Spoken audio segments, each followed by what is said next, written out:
Hello everybody and welcome into elimination race in the round of 16 for the NOMA Truck Series live from Sin City. That's right, it's Las Vegas Motor Speedway. Thank you all so much for tuning in. You are watching Austin Green on Ghost Racing Network. Qualifying complete, drivers have gotten gridded up, so let's take a look at your starting order here tonight. Joey Hickox for Venom Racing will take the pole. He puts down a 30.521. Kenneth Redinger will take second here for the start as he puts down a lap that was just about 100th behind Joey's. Matthew Fritz will roll off from the third position. Good qualifying effort for him here tonight with David Traylor back in fourth, Jay Stinson in fifth. Bill Hales, Daytona winner from earlier in the NOMA season, the season opener, if you will. He will roll off sixth tonight with Sam Boutwell in seventh. Keith Prince back in eighth. Jake Bustos in the 74. He will start in ninth. And it's Zach Stevens, another one of the Venom Racing drivers. He will roll off in 10th. Clinton Woodby starts back in the 11th spot. It's Mark Beverly to his outside in 12th. Row number 7 is going to be Justin Parham and Chase Greer. Michael Lawrence starts back in the 15th spot. Justin Bentley to his outside in 16th. You got Dylan Paws and Brody Benty in row 9. Derek Catt and Colton Hardy, last week's winner, rounding out your top 20. Fred Anderson making his debut of the season here tonight. He will round out the field as he's going to have some work ahead of him. He is going to start from that 21st position here tonight. All right, drivers officially about to get rolling. Let's take a look at your race info. We are at Las Vegas Motor Speedway. Weather outside 76 degrees, 24% humidity, partly cloudy skies, winds only at a mile an hour. It's the H&H Tractor Works 200, and again, it is an elimination race here for the NOMA Truck Series. We're currently in the round of 16, but after tonight, we're going to eliminate 8 of them and move on to the rounds of 8. 135 laps is the scheduled distance tonight, 75% fuel, 5 sets of tires, 1 fast pair. Fixed setups as always. Stage 1 will come to a conclusion at the end of lap 25. Stage 2 at the conclusion of lap 85. And then 3 green-white checkers if we were to need them. Las Vegas Motor Speedway, one of the fastest mile-and-a-halfs on the circuit. 1.52 miles to be exact. High banking in the corners. And then these straightaways, you're going to see some tandem drafting here tonight. The way Vegas races is almost kind of a mix between any normal mile and a half we would see, Daytona, and then Atlanta Motor Speedway. And what I mean by that is that you're going to see these guys all pretty much in a big pack grouped together 2 by 2 for quite a bit here on the start of the run, maybe 10 to 20 laps worth. But then eventually those tires and the tire wear, that will start to set in, and that's when things start to single file out and passing becomes very, very difficult to do here. Track temp at 79. That should help further the life of these Goodyear tires. Any driver with the P next to their name is one of the drivers fighting to make it to the next round of the playoffs. We'll talk about what the point scenario is looking like and more, but here we go. Elimination time, green flag in the air. We're racing in Vegas.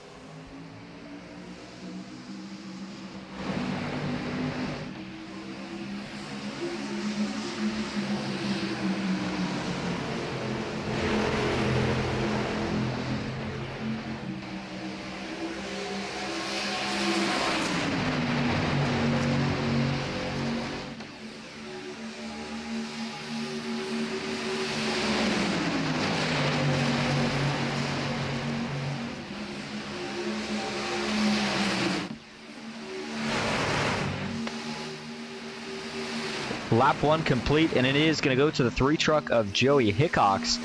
Looking to the inside, that's Matthew Fritz. Everybody again, I would normally say this is where everybody's trying to find a spot in line, but not yet. Still a lot of guys actually looking to make a pass here because, again, with the way the draft works here at Vegas and the speeds these guys are running, as much downforce as these trucks have, they're going to stay grouped up here at least for a couple of laps now. I did forget to mention that with that new update and the new aero package for these trucks, they do have a little bit more horsepower and a little bit less downforce, so you wonder if that will affect how long these guys will be running in this pack formation here tonight. But Matthew Fritz on the outside as Kenneth Redinger makes a move to his inside. Now he'll look to see if he can grab the quarter panel of Joey Hickox as they work their way down Neal's straightaway. Doesn't look like he's going to be able to do it, but Redinger already looking very, very strong. And both of those 2 trucks are in kind of prime position right now. It's hard to say who gets the advantage. They both have got clean air. Kenneth taking the inside, Joey taking the outside. And now it looks like Fritz, the only truck in the top 10 that was still stuck on the outside, but he ducks back down low. A lot of guys looking up top right now through the corner. Kenneth Redinger, the only truck in the top 5 that is trying to get that low lane working, and that'll pay dividends for him later on in this run and in this race. when his tires have a little bit better life than everybody else's by running that bottom. Again, the top's faster. You get more momentum, more throttle time, but the trade-off is that, again, you're burning up your good gears a lot quicker than somebody who's rolling the bottom where they're able to let out of the throttle and just run the shorter way around the racetrack. 5 laps complete. And remember that first stage break at the end of lap 25. So still plenty of time to go. No pit stop will be expected through this first stage. Second stage will be a different story. But before we get to that, let's look at what your points picture is looking like coming into the race here tonight. Man, you wondered, you know, who was going to be... Well, we saw in the Asphalt Outlaw Racing Truck Series last night a couple of these guys, and the stressful scenario, the finish, and the point scenario that ended with. But looking here tonight, again, this was after last week at Nashville where we saw Colton Hardy, a non-playoff driver, get the win. So the reason that's important is because it didn't shake up a whole bunch of things in terms of the playoff picture. So right now, Kenneth Redinger leads in the points battle, and the rest of the guys I'm about to name to you are the drivers that are currently, as it stands, locked in on, or not locked in, rather, excuse me, that's a dangerous word to be using here, not locked in, but are currently in to make it to the round of 8 next week. David Traylor second, Justin Parham in third, Joey Hickox fourth in the points, Bill Hales fifth, Matthew Fritz in sixth, and then Chase Greer are tied. And so then that puts Clinton Woodby as the last driver above the cut line. He sits in eighth. A couple guys that are just outside looking in right now. Brody Benty, he's about, looks like 7 points away, or 7 points under the cut line. Zach Stevens, he's a little bit further, looks like about 21 points, or excuse me, 11 points from the cut line. And then Mark Beverly, still within range, but it's, I don't know actually. Mark Beverly's pretty far back, and I'm looking at Kevin Winker, Riley Gomes, some of the drivers that missed last week, and they're really going to need a good run here tonight to have a chance to make it potentially a win as their best shot. And Vegas is a track that, similar to Talladega or any of the other super speedways, a lot of guys have a good chance to win, but you still add in that technicality factor of who is going to be the best at saving their tires. It's going to play a big role in who we see win this race. Joey Hickox has led them all since the start of this race. Kenneth Redinger in second. And Redinger's been trying to put a little pressure to the back of the 3 truck here. I thought Joey would maybe consider taking his lane away here sooner or later, but right now looks like he is content to stay on that outside. It's been working the best for him. Joey loves Las Vegas, this and Texas, 2 of his favorite tracks. And so only fitting that you expect to see him have a good run here. And then Matthew Fritz, Jay Stinson, 2 of the other Venom Racing teammates working the outside. David Traylor up there as well. And then there's the 53 of Bill Hales. Looks like he's got a new paint scheme here tonight. That's a good looking decal for the 53. You can't tell what the sponsor said from the side. See if we can get, I can't quite read. I think it's something construction. Either way, it's a good looking scheme for Bill Hales. I like the pink black with the white accents, or rather white and black with the pink accents. And he runs in third right now. He's been on the move since the start of this race, picking up a spot from where he started, but Sam Boutwell has bettered him a little bit as he is currently up 3 positions from where he started this race at. Sam Boutwell, a non-playoff driver. Clinton Woodby, a playoff driver, and the reason I bring it up is because those two, a little beef over the week here. Clinton talking a little smack and Sam Boutwell firing right back, so if those two get anywhere near each other tonight, we'll have to see if they've maybe got the elbows out a little bit more. Looking for a move back here between Jake Bustos and Mark Beverly. Beverly looking to the inside to see if he can pick off that spot from the 74. So as Beverly will now look back to the inside, the 10 of Dylan Paws just behind these two. Back up front, still a lot of 2x2 action, but now we've got a battle for the lead here. It's Kenneth Redinger looking to the inside on Joey Hickox. And Redinger, he's got clean air, so does Joey. It's a matter of which lane has a better run. Redinger talked about saving a little bit more tire by running that bottom, and at some point here, you got to think that maybe those fresher tires are going to prevail. Joey's trying to fight here, and it certainly is going to be noted here, especially through this first stage, that the outside's the place to be on the restarts. Oh, man, that was a close moment as they both got into the doors of each other there getting into turn 1, but Joey's going to have to forfeit this spot, it looks like here, as just can't quite hold on anymore now that he falls behind the 24. How aggressive will he be to try to get this spot back? Oh, one right off back. It's the 16 of Justin Bentley. Into the outside retaining wall he goes. First caution of the night on lap 13. As Bentley will come to a stop, he'll wait to make sure the coast is clear, and then, oh man, well, I said he was waiting until the coast was clear. I don't know if it was quite clear there, as that was Colton Hardy who almost T-boned him. Man, that was really, really close. So a little bit of damage to the right front and the right rear there for Justin Bentley. He'll definitely have to go get it worked on, but not sure whether or not it'll be fast repair worthy, especially this early on in the race. Let's see what happened here. I saw the 16 get turned, and I think this truck got a little bit light once he did. But before we look at that, so that's Dylan Paws on his outside in the 10 here. And watch as Bentley, he's going to start sliding up the racetrack here. Dylan Paws running his line as he also washes up, and then does Dylan come down here? Yeah, he certainly, well, it's hard to tell. There may have been a little bit of net code right there in between those two, but that wasn't the whole story here. There's a little more to it in terms of, I guess you could say, who's at fault for this contact. And watch, we're going to watch both of the lines for these two guys as they get off the corner to see who drifts where. All right, so there you go. The 16 drifts up right there. And then Dylan Paws, it doesn't look to me like Dylan's moving much. I mean, if he is, it is just ever so slight. He might be looking for a little bit of a side draft. Yeah, Dylan might be coming down a little bit there, but I mean, all in all, that's hard to actually fault on either guy. That just looks like a lot of really hard racing there, and that's just unfortunate for Justin Bentley as he got turned around, and then see the front of that truck getting a little bit light right there as he skates along the wall. Eventually, though, sits back down as he does drag along the wall, gives him all that right front damage that he sustained. Let's look at the onboard view here from Dylan Paws and show you just how tight racing this was here. And I wonder if Bentley maybe wiggled just a little bit right there. I want to go to the onboard view now for Justin Bentley to see if that was the case here. Does he have to save it, or is he just washing up a bit? I think he got a little bit loose. Right there, that was interesting. You saw that little wheel input back to the right. That's usually an indication that he felt like he was a little bit out of shape. Watch it slow. He's going through the corner. There's the left. And then right here, I think he thinks he's a little bit loose because there's that wheel input to the right, back to the left. But he's drifting up here for sure, and then straightens it out. But then unfortunately, there's the contact between him and Dylan Paws. Gets him sideways. Leads to the first caution here of the night. Give you a couple more angles of this one.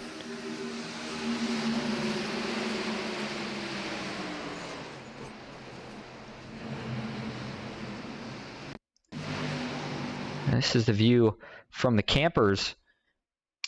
And Dylan Paws was able to miss the rest of it as he went down. Lucky that didn't collect anybody else. That's usually not the case, especially at a track like Las Vegas here with where they were running. I mean, there was a couple guys in really close proximity, but give you a view again there of gets turned around here. Look at this. The air starts to catch on the left front, starts to lift it up a little bit, but as he drives along the wall, he scrubs off enough speed before that truck's able to completely get up and over. And you know, at Talladega on these super speedways, that's something you got to watch for now, is these trucks getting upside down when the air catches them with the new update. But even here at Las Vegas, they're still running speeds of probably, well, at least close to 180, if not a little bit more. And so we'll look at the dashboard speeds. But again, with that, you get turned around and you're not able to scrub much speed off before you get sideways. These trucks could potentially go for a ride here tonight. But we'll leave it to that for now. Lights on the pace truck are off. Get ready to go back green. Joey Hickox, Kenneth Redinger, row number 1. Stinson and Boutwell, row 2. Prince and Stevens back in row number 3. All right, here we go. So this will be a 9-lap to go restart for stage number 1. Redinger going to try to hold on. What can Joey Hickox do now that they are back out on the track? He's got the outside. See what happens here. By the way, 5 sets of tires here tonight. So did have a couple guys that decided to go in to take tires here, but not too many of your leaders did. We'll have to see how things pan out. But as the green flag's back in the air, it was a phenomenal restart from Redinger. The first 3 will all single file out as they're side by side through the rest of the pack. Jay Stinson alongside, looks like Brody Benty. Actually, that's his teammate, excuse me, Zach Stevens, I think. And that 33 gold and black truck. Michael Lawrence. Not one of the playoff drivers, but still out here looking for a good run here tonight. But, oh, here we go. 3, 4 wide. Hold on to your hats here. Looks like they're all going to get it sorted out. Bill Hales, Jake Bustos. Not a lot of wiggle room there for those two as David Traylor was on the apron looking to take advantage of it. Now, again, that is one of the rules that well, a lot of the tracks we go to, but Las Vegas, one of them as well, where on any point of this racetrack, there's no out of bounds. So you can go below that white line. Now, granted, the only places you would even consider doing such a thing would be the front stretch or the back stretch. And usually the front stretch is the most optimal place to do it. As you see David Traylor there, actually goes through the dirt a little bit, but what he's able to do by going that far down is cut the shorter distance around the racetrack. And oh, hold on, the 19's going to get turned. Justin Parham goes around, gets tagged by Bill Hales. Caution is out. And we've got more trouble here as Bill Hales, he's trying to save it. Looks like he does. And that was not Bill Hales that he got tagged by. That was it Clinton Woodby? I think it might have been Woodby. Yeah, the 92. Actually, I can't tell yet, to be completely honest with you here, who it was that hit him. Thought it was Clinton Woodby. I think it still might be. Find out when we take a look, but that's a really unfortunate break for Justin Parham, who I think was one of the trucks that tried some strategy play under that caution. Decided to go in and take tires.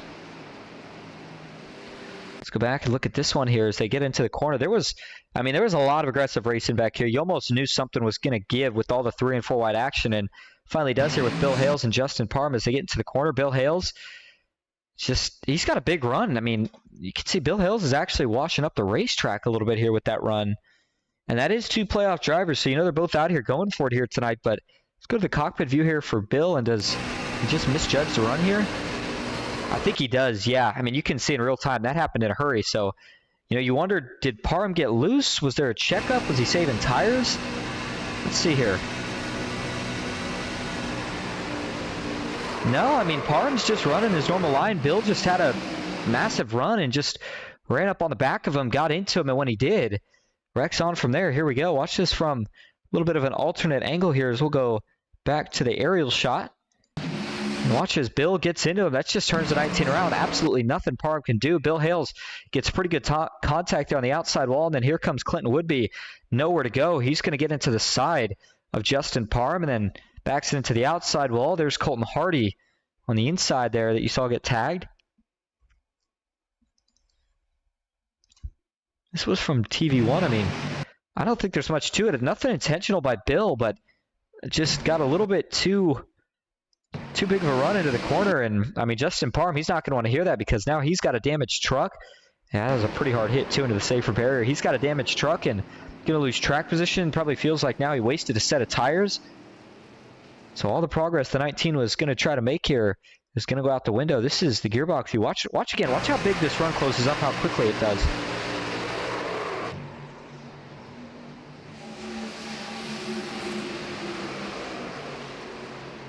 And it looks like that did knock the left front fender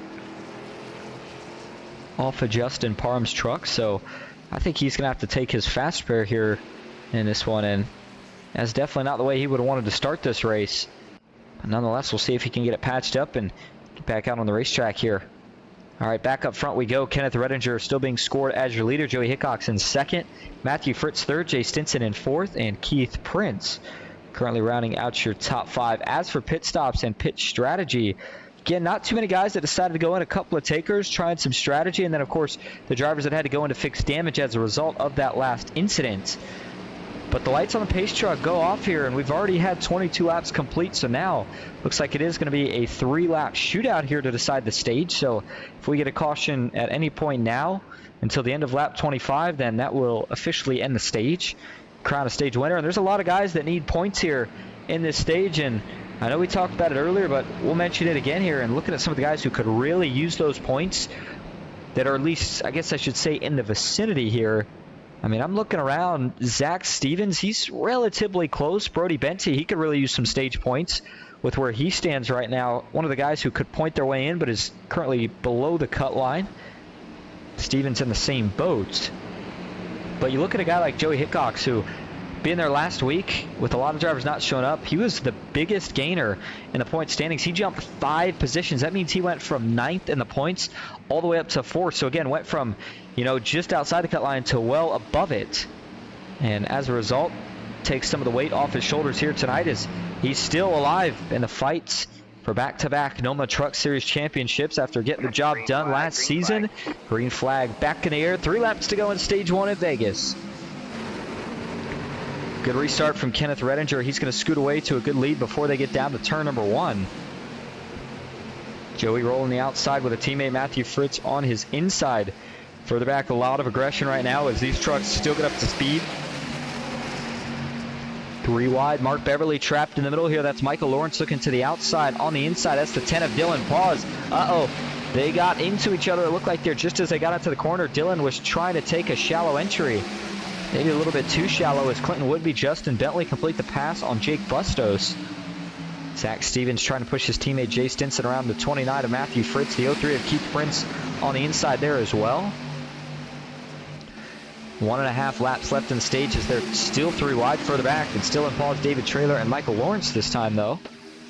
And we'll see what does Traylor do here. He's currently stuck in the middle, trying to find a way to either get clear high, get clear low. Looks like he'll get clear high first as they work their way off of turn 4. Still 3 wide. That time it was between a couple of teammates. Stinson loses all his momentum as the white flag is in the air. 1 lap to go on the stage. 3, almost 4 wide here. Michael Lawrence is trying to bail. 1 in the wall. That's Derek Catt. Now Lawrence gets a little bit of a shot almost into Justin Bentley, but somehow they all find enough room to make it work. David Traylor still looking to pick up some spots here. Oh, man. The 63, Brody Benty, and the 03 of Keith Prince got together. But regardless of all the chaos out back, clean up front, Kenneth Redinger off of turn number 4, took the lead midway through. And, oh, he's going to be your stage winner, but caution is out. Trouble out back. Oh, we got a couple of them wrecking. Derek Catt's going to go around. He hits the inside wall. Clinton Woodby will go for a slide. Stinson, Michael Lawrence, multiple trucks involved in this one. As Keith Prince in the grass. That's the 94 there of Fred Anderson. Clinton Woodby with some pretty decent damage on the left side of that truck, and almost looks like he's having a couple of steering problems there, but I don't think he actually is. And so technically we didn't finish the stage there on the green. The caution came out, but of course that will end the stage. And it seemed like they were holding it together back there, as aggressive as it was, but something clearly went wrong here. Was it between Dylan Pauls and Keith Prince? Yes, it was. And yikes, again, that's another scenario there. It's a non-playoff driver versus a playoff driver. This happened to Keith Prince already once in the playoffs, and you tell you Keith is probably not going to be too pleased with that one here. As we'll go a little bit further up and watch here as Dylan Pauls has a good run here, but I mean, he's just going to run into the back of him here. Almost a carbon copy, just different corner, different lane of what we saw with that accident between Bill Hales and Justin Parham. You know, I don't know if maybe Dylan was trying to shoot to the middle right here. Whatever the case was, though, he just misjudged it. And when he gets into the 03, and actually, did they ever touch? They don't. There's actually a little bit of netcode right there. Now, it's close. Granted, I think Dylan's probably going to hit him here, even if there's, you know, no net code. It's really, really close, though, for what it's worth. However, point being, Dylan was certainly not looking to give him much wiggle room here. He might have been trying to shoot the middle here. I think that's what he was going for. And once him and the 03 make that contact, though, now it's on here. The 10 trying to find somewhere to go as the 92 of Woodby is going to try to dive high here. Doesn't work out for Clinton there as he turns around. The 94, Fred Anderson, he goes for a spin as well. And so Dylan sneaks away relatively unscathed, but a lot of these other trucks, not the case here. Watch it from the blink cam. As Keith gets turned, there goes Colton Hardy. Jay Stinson, he gets a heavy, heavy shot as Woodby goes to the inside spinning. Derek Catt can't find a way to avoid him. Tell you what, Stinson and Prince, they had a huge collision here. The 03 got up in the air from this, so Jay sees it. And Jay's on the brakes looking low, sees, or excuse me, that wasn't Jay's point of view. That was a different angle. I was like, this is pretty far back. This was Jay's point of view as he's riding just behind it here. Keith goes for a slide. Jay's going to try to shoot the outside, but they slide up, and he's just got nowhere to go as he gets into the 03, and another huge hit that almost gets Keith Prince up and over. And let's get a couple more onboard views here. This one's going to be from Keith Prince. He almost got upside down here with contact from Stinson. He gets wedged up against the wall. Almost goes over here, but again, the truck's able to settle back down. And I'll tell you what, another guy who we saw have a massive, massive hit through this was Derek Catt in the 13. Watch this from the pit lane cam as they wreck. You're going to see the 13 come shooting across the inside of your screen right here. So there's all the contact, and the 13 trying to miss it. There's the hit to the inside wall for Derek Catt. Give you one more angle of a couple of these hits. This was the shot for Derek Catt as he sees it. And he's going to jump to the inside. He did the right thing here as he goes as low as he can. He's just unfortunate. Wrong place, wrong time. And then once he gets hit here, that truck hits off that concrete inside retaining wall. That's going to do quite a bit of damage. And then last view I want to take of this one here was the view for Fred Anderson, as he almost got upside down as well. A couple trucks that we've already seen him 2 wrecks here tonight. As see, he gets turned around pretty much still at full speed, and back end lifts up briefly there, but again, truck able to sit back down pretty quickly. He goes for a slide. I think he's able to keep it out of the outside wall here. Yes, he does. Oh, but he gets tagged right at the end by Michael Lawrence. So that'll do a little bit of damage to the 94 truck. You hope it didn't break any of the suspension components, though. As long as that's the case, he should be okay. Wow. All right. Well, already back to green flag racing. Boy, that was quick. As David Traylor out in front into turn number 3. And then you've got the 97 of Colton Hardy just behind, the 16 of Justin Bentley behind him. And so the top 3, I mean, everything got shuffled up from that for a variety of reasons. Pit strategy, and then, of course, some of the drivers that were involved in that wreck having to do with that. As they rocket down the back straightaway up front, further back, just now exiting turn 2.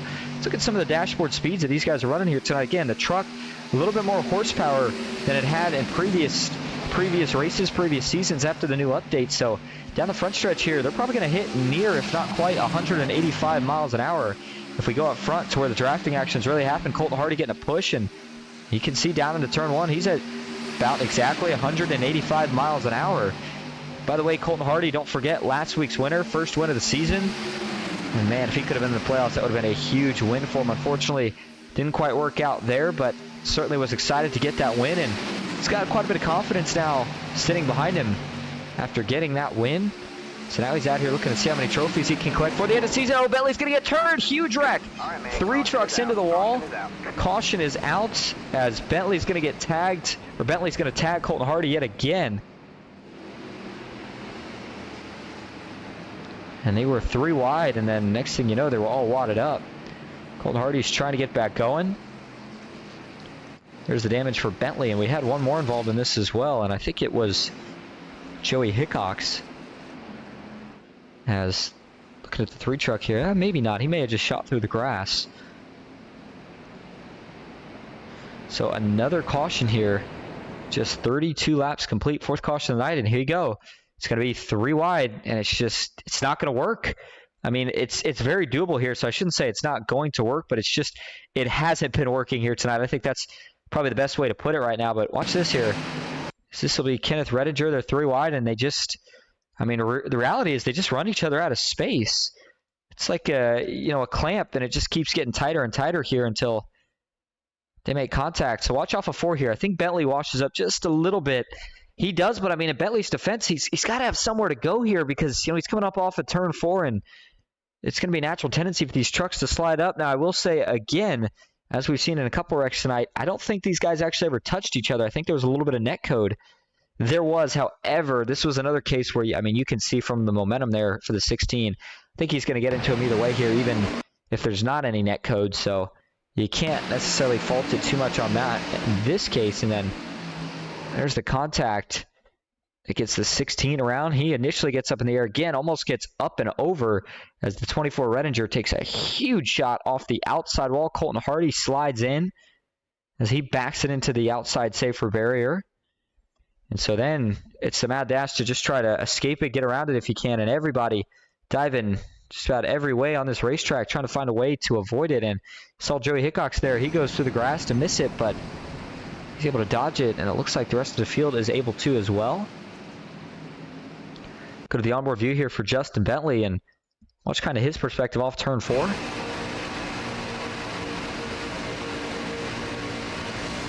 There it is. Gets into that outside wall. And there's Colton Hardy. There's that second hit that they both take.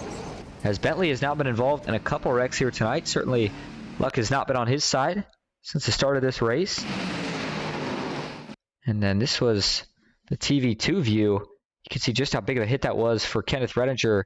Bentley, I was going to say, I don't think he hit that hard, but that is a pretty good shot. Colton Hardy, again, it's a pretty big hit. Good news for him is that it is in the back of the truck, so he may get away with not having to take a fast pair, but Redinger, I don't see any way he does. I would think he's going to have to take a fast pair with some of the hits he took through that. And so all the aggression that we've had here early on in this race continues to lead to a lot of cautions so far. And a lot of implications for some of these playoff drivers here. That one affecting Redinger, or the only playoff driver that one affecting rather, was Kenneth Redinger. Now, good news for Kenneth is that he's obviously basically locked into the next round with where he stands in points, but definitely very interesting to see how aggressive everybody's being here at Vegas. Again, you have a lot of opportunities to make passes on these restarts, so you do got to take advantage, but at the same time, you save tire, you can beat a lot of guys late in a run. But I mean, stage 2, not until the end of lap 85, so we got a while there, probably about 50 laps or so, until we're going to get to that point. As we look over at the chat here, good to see everybody out tonight. Hope you're having a good Saturday evening. David Trailer's dad in here says, let's go DT. Mark Stevens says, Stevens Nation in the house. Nancy says, hey, Austin, thanks for broadcasting. Let's go Venom Racing. Thanks for being out here, Nancy. Hope you're doing well. Good to see you. Happy Father's Day, says Nancy Hickox to Justin Bentley and the rest of the dads. Absolutely. Happy Father's Day. Of course, going to be tomorrow. We're about an hour and a half away here on the East Coast from it officially being Father's Day. And then Nancy saying earlier, why so aggressive this early? We got that right, Nancy, and I think that's still the case. And the question mark for a lot of these drivers, just the nature of the beast, though, here tonight. Nancy says, glad to see Fred Anderson racing with us tonight. He's one of the original drivers when Joey and John Owen first started. There you go. You got some NOMA backstory tonight, if you will, with Fred Anderson, who, by the way, of course, got caught up in that one wreck, but still has managed to find a way to get back up, and he's up 11 spots overall from where he started this race at here tonight. And so back up front, David Trailer, Sam Boutwell going to lead the field back to green right here. And then you've got Justin Parham and Zach Stevens in row 2. Haas Beverly, Chase Greer, or excuse me, Haas Beverly. I meant to say Mark Beverly and Chase Greer back in row number 3.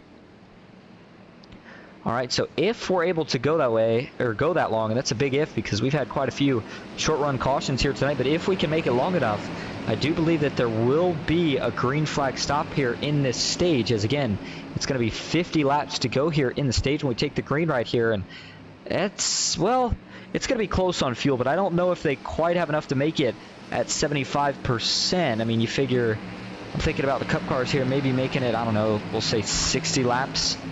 And so these trucks, yeah, it's going to be close, but I don't think they can make it a full 50. Green flag. It's green flags back in there. A little bit of a stack up briefly for the first 3 rows on the outside.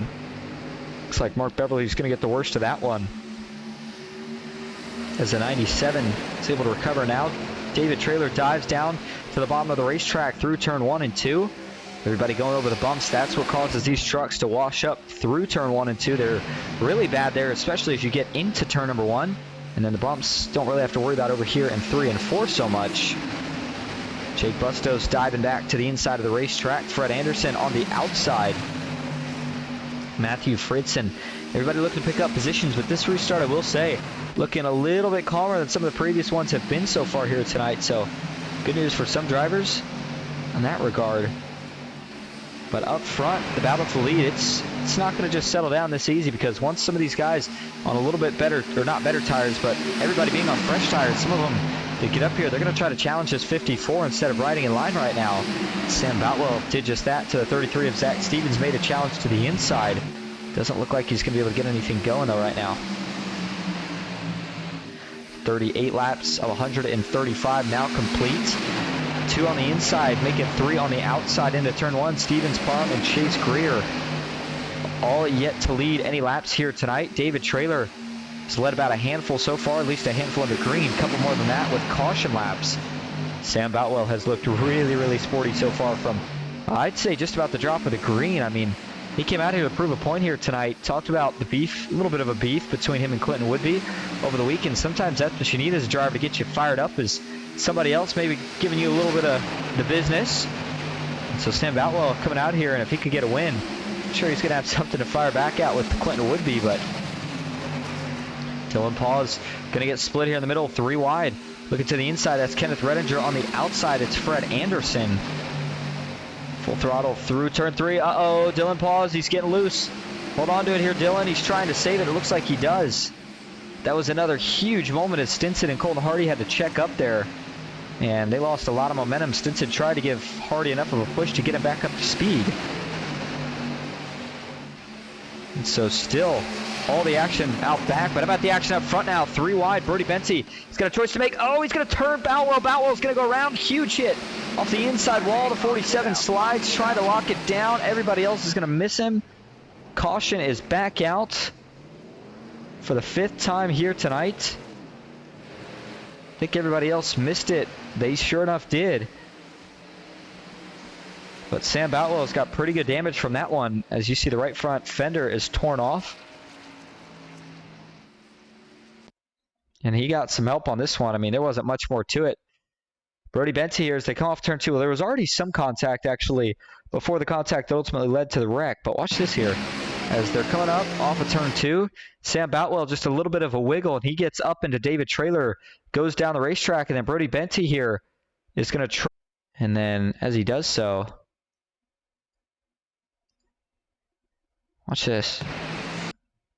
So watch the 63 here. He's going to go try to dive behind him, but the problem is he's not quite behind him at this point, and instead he's at the point where he's not quite clear behind him, I guess I should say, so he hooks him. As slight as it is, it's enough, and then that gets Sam Boutwell out of shape. Sam tries to save it and correct it back, but as he goes to do so, comes back across the nose of the 63. This truck starts to slide towards the inside wall, and you know, I will say, and you know, because you know, I know some people might be wondering, we're going to be bringing up a lot, especially at these high-speed tracks here for the rest of the season, when these cars and these trucks rather get light, because it's not always about flipping either. And I'll tell you what, as a driver, a lot of times your best friend when you wreck and there's, you know, you're going to hit the wall, is holding the brakes to slow off and scrub off as much speed as possible. The problem here for Boutwell when he gets turned, first of all, is that there's not much room to the wall. But watch this. Watch the back tires. As they lift up off the ground, and the front ones do a little bit too, when those tires aren't on the ground, he's not braking. So he's not slowing down nearly as effectively as he would be with all 4 tires on the ground with him braking. And so that means he can't scrub off nearly as much speed by the time he gets that inside wall, and ultimately leads to, again, some of these bigger hits and some of the more damage or bigger damage that we're seeing through some of these wrecks. And back that up a little bit further. This is the initial contact here. As, yeah, it's just tough racing there. I think Boutwell was either thinking Traylor was going to drift up a little more, or he's just trying to make a correction there, but really lucky right here. Colton Hardy dove to the inside as Boutwell started to slide back up, but that truck ultimately was able to stay low enough for him to miss that one. Just another view here. Give you one more angle of this, actually, as a matter of fact, from TV2. And if we go to TV3, this is what the fans saw of it.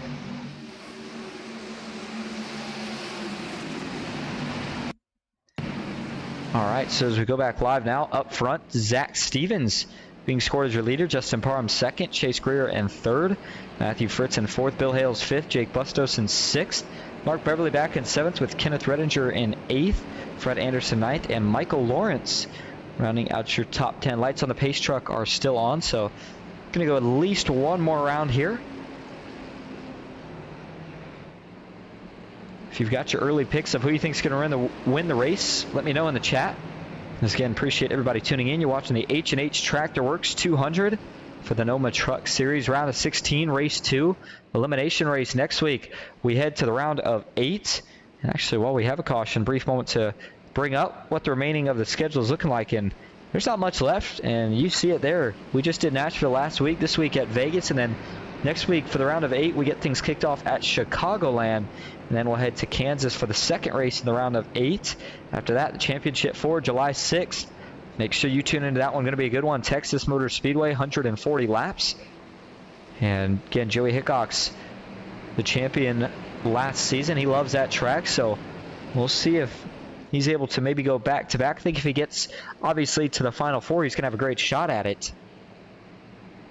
But that's still a long ways away, even though it's only a couple races away. So we'll take this thing one race at a time, as right now you still got a lot of guys trying to find a way just to advance to the round of 8, and they're not worried right now about the Championship 4. And so as they get lined back up, we'll go back green here with 45 of 135 complete, and that will mean 46 laps to go, or 41 laps to go, rather, here in stage 2. And so if you're Zach Stevens, or really anybody up front, I mean, I think you're still battling. We're not... Well, you could afford to settle down here for a little bit because it's still close on fuel. They might be within range to make it now, but again, it is still going to be pretty close. But what I was just getting ready to say is that, you know, with this many laps left, you can afford to ride around, save some tire here. You don't have to be full aggressive from the restart, but with the trends we've seen here tonight, that's just what it's been. Everybody has been full go, no give from the drop of the green here on each restart until the next caution flag. And again, we've already had 5 so far, 45 laps complete. Do the math, that's about caution on average every 9 laps or so. So we'll see if we can get this thing cleaned up here a little bit. Maybe get a little green flag racing in here.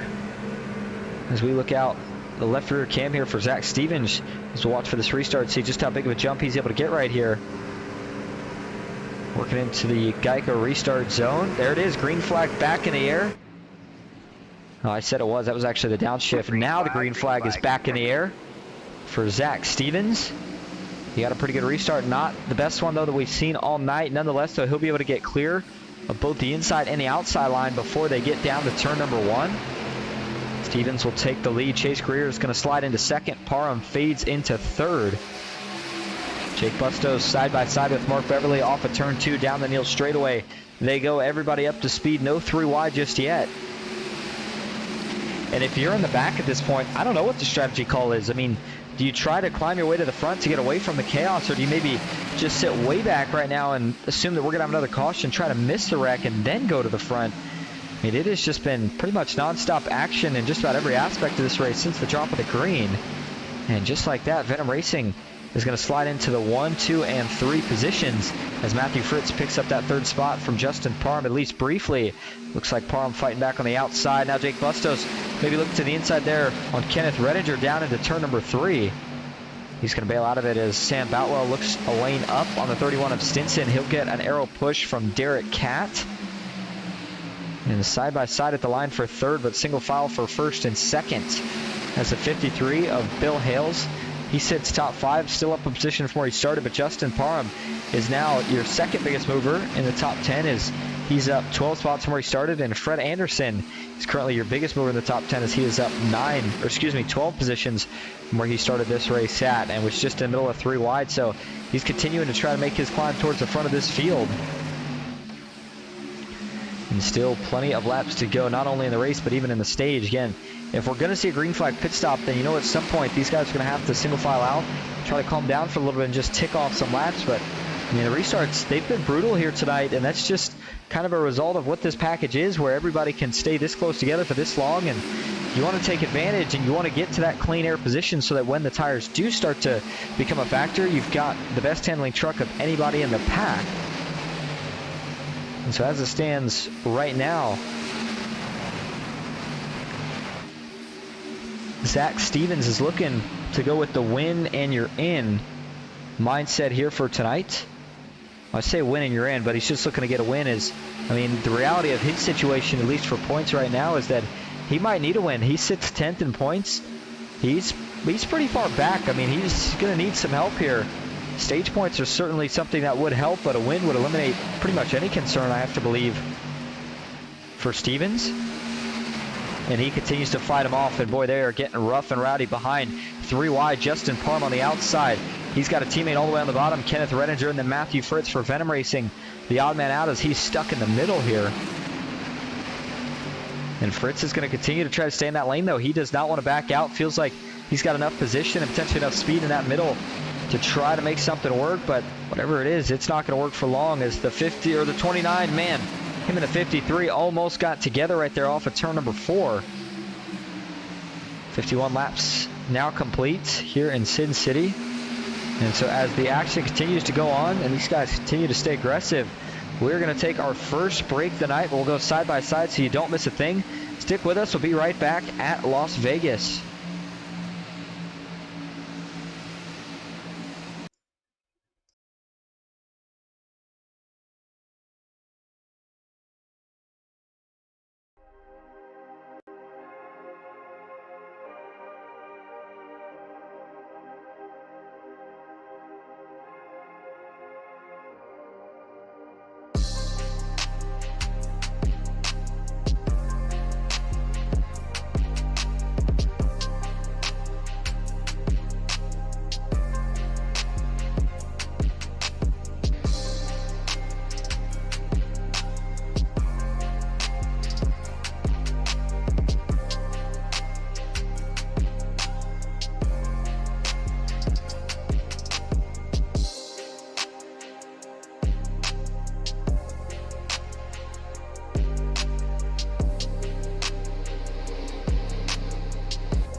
Welcome back to the H&H Tractor Work 200 for the NOMA Truck Series.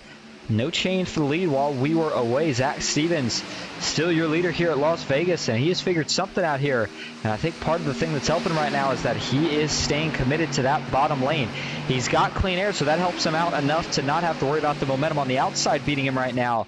But don't look now. Here comes that 24 bright red and black truck for Grandstand Racing of Kenneth Redinger, another truck champion along with the Super Speedway champion. And he's looking to see here if he can maybe get around this 8 and try to go challenge for the lead. We saw him earlier trying that, but just faded a bit, and since has not necessarily been able to get back up there. Big move right there from Brody Benty as you saw him jump down to the apron, but nothing really doing. Now we are starting to get separation a little bit of some of these packs here, and with separation comes green flag racing, so we'll see if maybe we're able to keep this thing going green, maybe see a green flag pit stop here. But you can tell that even up front, I wouldn't say things are getting strung out yet, but it's certainly starting to get a little bit tougher to get those runs and stay side by side with each and every lap that goes by, as Jake Bustos and Brody Benty here drag race across the start-finish line. Jake Bustos not a playoff driver. Brody Benty is a playoff driver, but Bustos right now just running his race, seeing what he can do here tonight. And you notice all the P's in the top 10 right now. Only one of the guys in the top 10, in fact, is a non-playoff driver, and that is Jake Bustos. But then at the same time, you've got a couple of these P's that, boy, right now they are in a world of hurt. Clinton would be one of them, as, I mean, I don't know, the 92, this could potentially be playoff chance ending here, as he sits in the 21st position. And remember what points were looking like for him coming into tonight. He was the last man above the cutoff line, sitting in that 8th spot. But as he runs right now, he may very well be getting replaced by one of those drivers that weren't in the top 8, as he sits 8 laps down. And I just don't know if I see really any way that he's going to be able to get all of that or get all those laps back after he had to sit for a while getting things fixed, sorted out. Now, Joey Hickok's bringing it down to the pits here seems mighty interesting. Now, he was running here with the leaders, and so him bringing it down, certainly, I say running with the leaders. He was still running relatively in a decent spot, but him bringing it down this early makes you kind of wonder, is the pit window open here, and is that why we're seeing some of these guys bring it down for tires? The answer is yes. Yes, indeed here. Can have a lot more pit stops right here. Stinson, Justin Parham, Chase Greer, all, again, Venom Racing teammates that are making their first green flag pit stop here tonight. And so you could, I think you will actually lose a lap here in Vegas as you make pit stops. The goal is, of course, just to not lose any more than that. And so as the leaders go by, here comes 3 of the Venom Racing teammates, or rather 2 of them, and then Justin Parham, of course, not one of the Venom Racing teammates. And so now it's going to become a battle of fresh tires in the short run versus fresh tires in the long run, as Stevens continues to stay out. Brody Benty now starting to try to put the pressure on him. And Zach Stevens, sure enough, he's going to bring it down to the pits right here. So we'll see if Stevens can get in clean. Looks like the 33 is able to roll in nice and smooth, so he'll bring it down for full service. And I don't see any more takers, at least not yet. Yeah, it doesn't look like anybody else decides to go in, so I think Stevens is just going in here to try to get back on the same strategy as his teammates. And so look for him to take at least 2 in fuel here. See if he decides to take 4. As you see the right side get propped up there. And then let's see if they go around here to the left side as well. Yes, they will. So it's going to be 4 tires and fuel for Zach Stevens. Again, this will be his last pit stop of the stage. Or rather, I guess I should say, yeah, it certainly should be his last pit stop of the stage. That leaves Brody Benty out with Jake Bustos, Bill Hales, Mark Beverly, and then Kenneth Redinger, along with Matthew Fritz, Michael Lawrence, Colton Hardy, Dylan Paws, and Fred Anderson. Sam Boutwell, Derek Catt, Keith Prince, Justin Bentley, David Traylor. All drivers who have yet to make that pit stop. Actually, David Traylor, I wonder if he has. I don't know. I don't think so. I don't know if they're as far ahead as he is of Zach Stevens. But right now, Stevens is not going to be alone here in this battle. You can see a couple of guys working around him. Chase Stinson, Justin Parham, and a couple of others. Now, Stevens should be able to get back there with those slightly fresher tires, but you wonder how easy is it going to be to pass even when he does get back there at this point. And so Brody Benty going to continue to see if he can get some laps led here tonight before he makes his pit stop. And there you go. He's going to bring it down to the apron here. So this will be his first stop of the night. Looks like he gets in nice and smooth, able to stay below that commitment cone, and still leaves a handful or so of them out. we'll keep an eye on that battle for the lead once things all cycle out. Right now, as it stands, it's 20 laps to go here in stage number 2. So that's just about 5 laps less, of course, than what we had as the total distance through stage 1. As, Brody Banty overshot a little bit. Dylan paused. Does he do the same? It looks like Dylan was able to get in okay. And so back up front we go, where Jake Bustos is leading, Kenneth Redinger in second. But then Matthew Fritz, Beverly, and Bill Hales. Going to see some more pit stops right here. Looks like it is just Mark Beverly and Bill Hales. Michael Lawrence, did he go in as well? Yes, he did. And so Keith Prince and a bunch of others will pick off all those spots of the guys who just made a pit stop. Ooh, Fred Anderson stuck in the middle. He's slow. I don't know what kind of issue he had, but the 94 looked pretty well off pace right there. It always gets you a little bit nervous, especially when you've got a big run and it's something you're not expecting. But it's going to be 68 laps complete, and now it's the 13 of Derek Catt that we're looking an eye on, because he is up 14 positions from where he started this race at, as he currently sits in 4th. Jake Bustos in 5th, and then there you go, Fred Anderson, one of the fan favorites here tonight. Looks like he is going to go ahead and make his first green flag stop of the night. He was up at most 13 spots from where he started here tonight. That was his highest hard charging moment. So he'll come to his box to a halt, and he'll take 4 tires and fuel.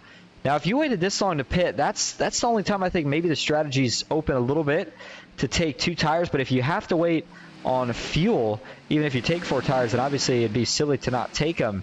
And now it looks like we might get just about all the rest of the guys who did not bring it down to the pits yet, as it looked like Derek Catt and Matthew Fritz both going to go down. And so that will hand the lead over momentarily here, at least, to Kenneth Redinger, as Sam Boutwell sits almost 4 seconds back. Keith Prince 10, Justin Bentley 12, and then you've got Matthew Fritz and a bunch of others that, again, are losing a lap here every time this 24 stays out. Is he going to bring it to the pits this time? Yes, he does. Kenneth Redinger is going to try to get in here really aggressive. He wants to come out the same way he came in, which is as the leader. So the 24 rolling down the pits. Looks like he was able to get down to pace speed without any trouble. And we'll see what he decides to take here. You would assume, especially since he was the leader, that he's going to be taking 4 tires and filling it up with fuel. Sam Boutwell now moves to the lead. Keith Prince in 2nd. Justin Bentley 3rd. As still have not had things all cycle out just yet.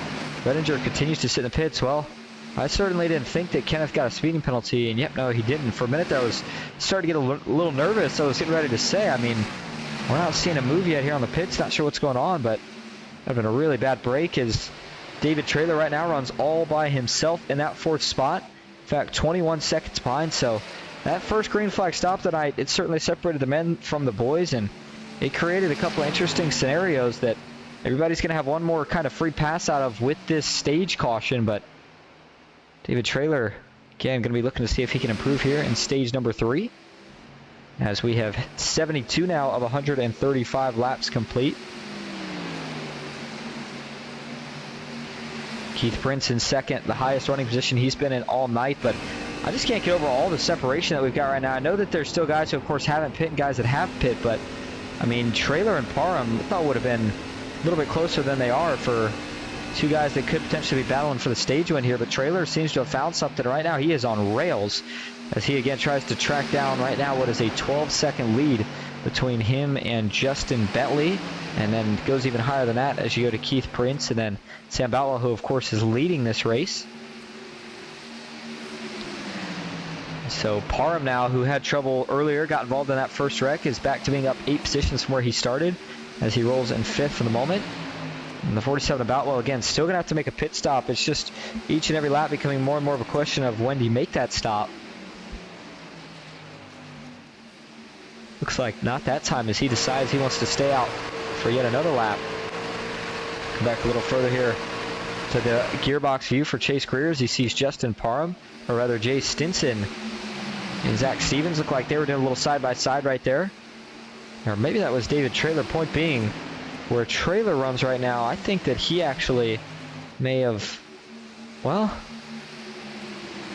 no, I take that back. Nonetheless, 74 laps now complete, so that means we are coming up on 11 to go here in the stage next time around. And so, as they continue to try to sort it out here and get things set up for what will be the battle for the stage win, You wonder who is going to be able to hold on. Sam Boutwell, just no chance that I see him being able to survive in terms of fuel or tires. So he's got to pit here at some point. The question just becomes more of a when for that 18 truck, or rather that 16 truck. 47 truck, excuse me. Mixing the numbers up pretty bad. As single file back there, and then just a brief 2x2 between Stevens and Stinson. As again, those two are teammates, so you know they're not going to race each other too hard, at least not at this point in the race. But I'll tell you what, speaking of which, not racing guys too hard, how about Bill Hales, Colton Hardy, as good as they worked together last night over in the Asphalt Outlaws Racing Truck Series. And then Bill jumped out on him, come to the trial, went to the inside, and secured the win by a margin of 1/1000th of a second. So again, congratulations on that finish, and of course that win for Bill Hales. And he wasn't a playoff driver over there, but he certainly is one over here, and that means he would love more than anything to find his way to victory lane. But he's still got a lot of work to do, as that truck just looks like it's struggling here a bit on him. I mean, he's in 10th, he's down 4 spots from where he started, and you know, I know everybody's got the same handling, but if you burn up your tires or use them a certain way, they can all of a sudden not feel too grippy, and I wonder if that's what happened potentially for the 53. I don't know, though. He's certainly mowing him down. He just went by 54 of David Traylor, made him look like he was at a standstill, a semi in the fast lane on the highway.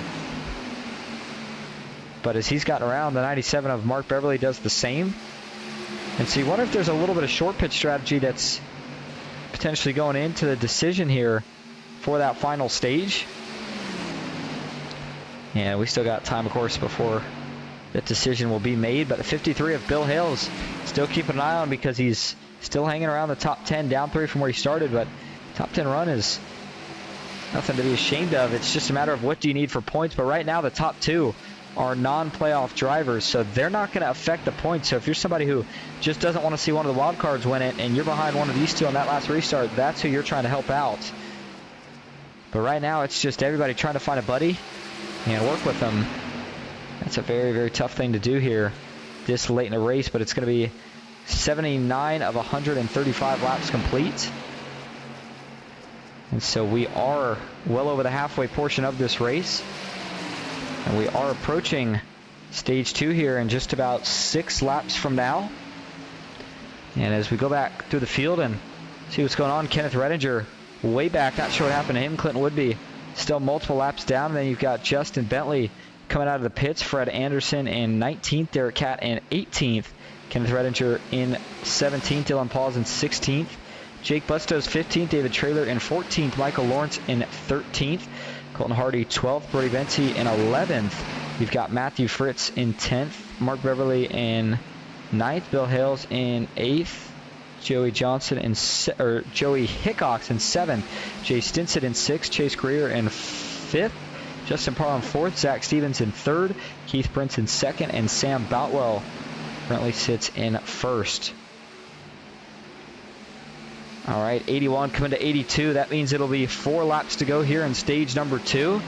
And Sam Boutwell continuing to show that he came to play here tonight. As he's leading right now, but again, not sure what the fuel strategy is looking like on that 47 machine. See just how hopeful things stay, but you can see that after, you know, I noted this earlier on in the broadcast that the draft has a huge effect earlier, but you make it to one long run, one green flag pit stop. When you come out, you're going to be amazed at how different things are. And so Stevens right now just riding in the wake of Justin Bentley, for example. He doesn't feel like he needs to do anything. As, by the way, Sam Boutwell just now made his pit stop, so that'll take Sam Boutwell out of the lead and put somebody new up there. As Boutwell is now going to work his way off of the pits. So he got in the lap before, I believe, every tunnel and everything closes. Not the tunnel, rather, but 82 of 135 laps now complete. 83 as they cross the checker that time. And I mean, Parham is within striking distance, or, well, I shouldn't say within striking distance. He's in within relatively good distance, but he just can't find a way to get to him, and I just don't think he's going to have enough time. Right now, Parham's going to have his hands full trying to find a way to hold off the two behind him, the two teammates for Venom Racing and Chase Greer and Jay Stinson. Know that they're going to work together down one of these straightaways if they can both get good enough of a run. And that would certainly put some pressure on Fred towards the end of this stage right here. 84 laps complete. That means 2 to go here. We'll see if we can make it all the way to the white flag without a caution on this one, or the green and white checkered rather. One on the apron, that's Keith Prince. Looks like he's coming out of the pits for some sort of issue. He will try to get back up to speed. Up front, the battle for the lead is still on. It is Zach Stevens versus Zach Stevens, and he is up half a second right now with 84. And we are coming to what is going to be the white flag, green and white checkered here in stage number 2. 1 lap to go. So far, Clinton Woodby has been basically perfect, but it didn't work out for him. And then on the other side of the spectrum, you look at a guy like Zach Stevens, who maybe wasn't perfect from the start, but he's been getting even better and better throughout the entirety of the race we've ran so far, to the point where you can see he has now captured his first stage win in the NASCAR Xfinity Series, or rather the NOMA Racing Truck Series. As I said Xfinity, that's where I was last night, a different broadcast, but there you go. Stage 1 is, or stage 2 rather, is complete, and it goes to the 33 of Zach Stevens. Justin Parham is going to take home second, Jay Stinson third, Chase Greer fourth, and Bill Hales round out your top 5 there for the stage. All right, well, as the drivers cool down, catch the pace car, it'll be a quick round of pit stops before we're going back green, so we're going to take a quick break. We'll be right back and see if we can't potentially get an interview with Zach Stevens.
Welcome back to Las Vegas Motor Speedway with the H&H Tractor Works 200 elimination race for the NOMA Truck Series. Stage 2 is complete, and your stage winner is Zach Stevens for Venom Racing. Zach, this is Austin up in the booth. You got a copy?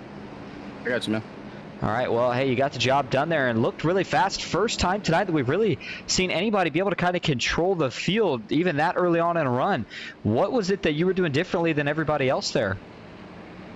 The fuel wasn't really an issue. We knew we was going to have to pit at least once. It was just a matter of when.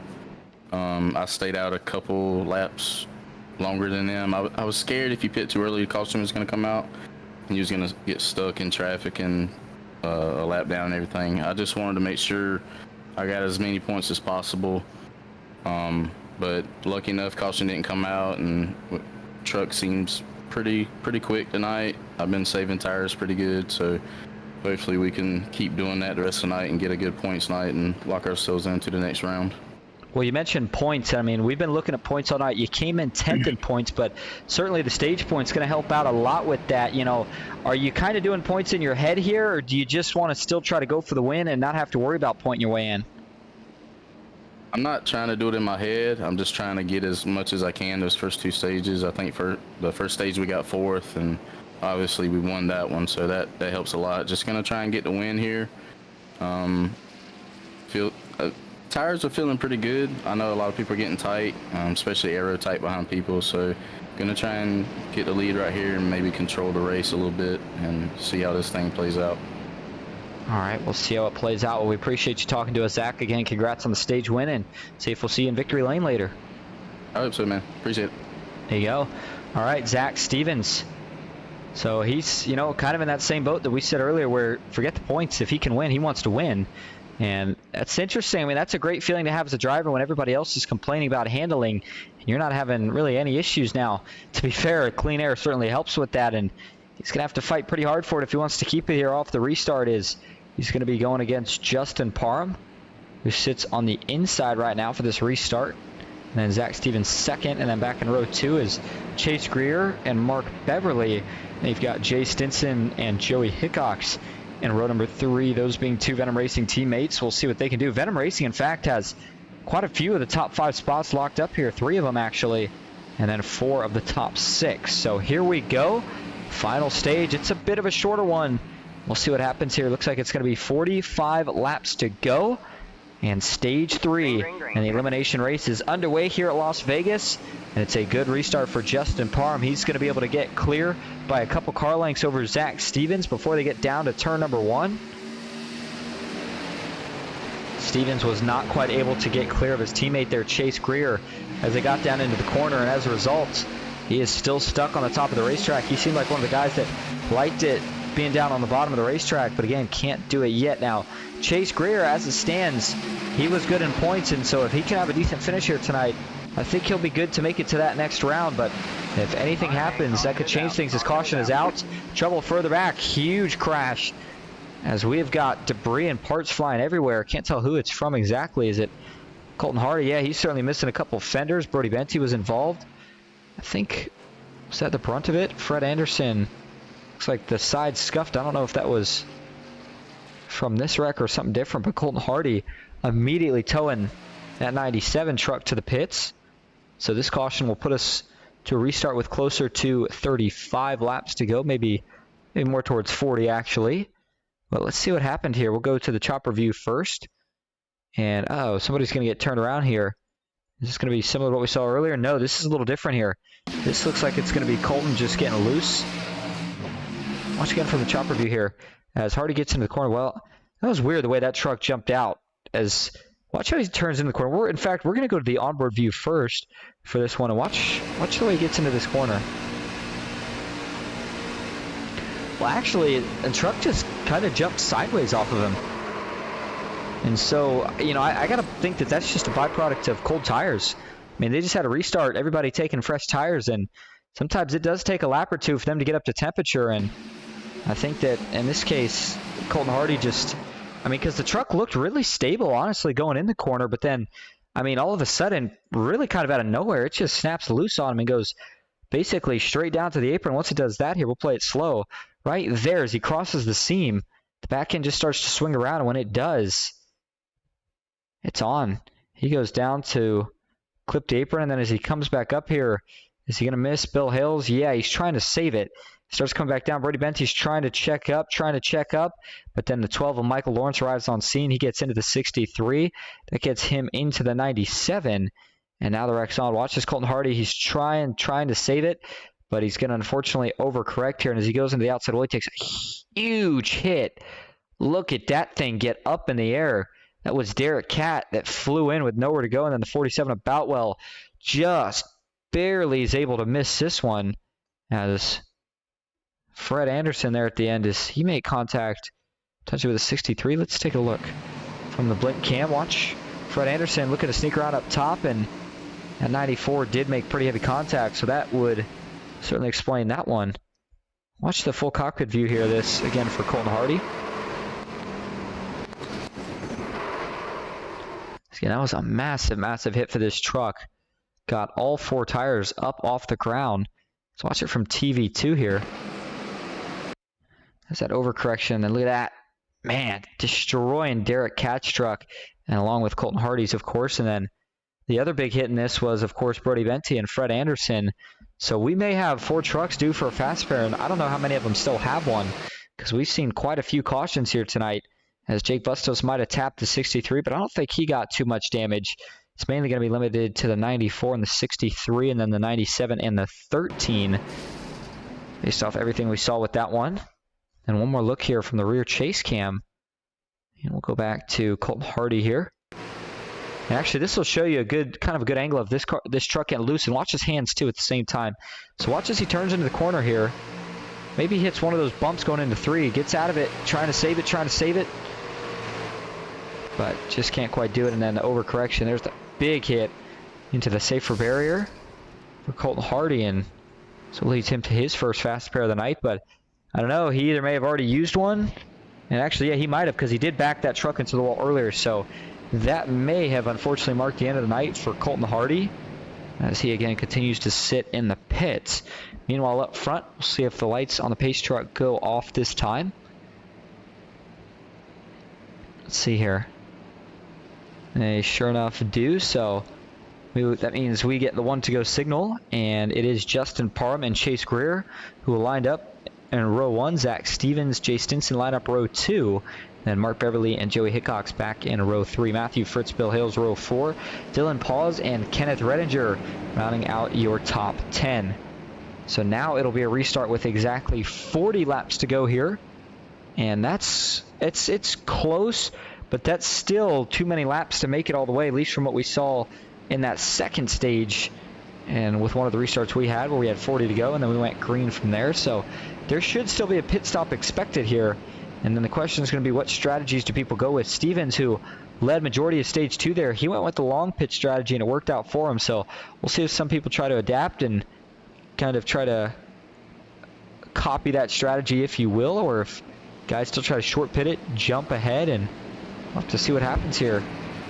40 laps to go is, you know, it's not a lot. It'll go by it'll go by pretty quick here, so time to get on the horse, start trying to go to the front. Joey Hickox in the 3, keep an eye on him. I think he knows it might be go time, and you know, with the amount of laps left, if you still have to pit, then maybe you can afford to get a little more aggressive here, split this stage in half, and then maybe be a little bit easier on that second set of tires. All right, here we go, back into the restart zone. Green flag is back in the air at Las Vegas. Good restart for the inside. The outside is stacked up, trying to push the 8 of Chase Greer as his teammate Jay Stinson, but not enough to really do much with the run that inside got. That was all thanks to the restart by Justin Parham, and it is now pulled Zach Stevens clear. He'll jump up to the top of the racetrack off of turn number 2. Side by side they go down Neal straightaway. No 3 wide just yet, but a lot of 2x2. Cold tires this time again. As they get into turn 3, Boutwell clips the apron, clips it again, but it looks like he'll be okay. And so as everybody fights for positioning here, David Traylor, it's a 54. Does he maybe think about taking a peek to the middle here? There is David Traylor. Let's hop into the onboard view with him here for a moment. As you can see, he's searching around, but it is so difficult to make a pass here, especially on the restarts where, you know, as racy as everything is, everybody else is just as racy as you are, so you can't just get them all in one go. As Fritz washes way up the racetrack right there. Uh-oh, gotta be careful here. This could get a little bit tight. David Traylor is looking to see if he can get clear. I think he does. Traylor still in the draft, though, of Kenneth Redinger. Nowhere to go as he runs. So the driver out of Loxley, Alabama. See what he can do here. Is now he's going to get 3 wide. He found the run to do so, but it's not going to last. Down the backstretch he goes. Brady Venti will tuck in line. Still on the outside there. Meanwhile, up front, you've got Justin Parham leading He's choosing the inside here. Stevens is pretty aggressive right now. I think Zach realizes that he knows he has a truck that could win this race if he can get the clean air. Look at this. He's going to get to the right rear quarter panel. He'll pull a big side draft off the 19 down the front stretch into turn number 1. And now if you're Zach Stevens, you got to find enough momentum here to try to get alongside this 19, and it's just not there.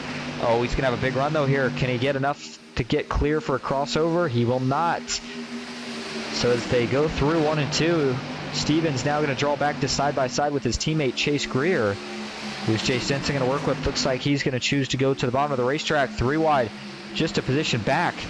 That's the battle right now for that 5th position. Bill Hales wants it. Oh, the 53 gets into the 97, who gets into the 3. Wow, that was a big, big moment right there as Mark Beverly. That could have been a race ending right there. But he's going to hold on to it, and now they're going to all try to find a way to shuffle it back down to 2, or funnel it back down, I guess I should say, to single file and then 2 wide. Joey Hickok still not clear to find a slot in line just yet. He chooses to stay on the outside, so he will stay side by side with Sam Boutwell as they continue to do so up front. Zach Stevens has now fallen all the way back to that 4th position, getting ready to fall back to 5th. And that's all a product of Stinson having to choose which teammate he wanted to work with, and in that case chose to go with Chase Greer. And now Stevens, he's got to be careful here. You can't let yourself get frustrated as a driver. He knows he's got a good truck and a good chance to win this, but he's going to have to find something to get back to the front. And while he's got cleaner on the outside, it's just not the faster lane right now. You know, track temp has, I don't know if it's necessarily cooled off. In fact, we can take a look. Let's see here. So track temp looks like currently sitting at 80 degrees.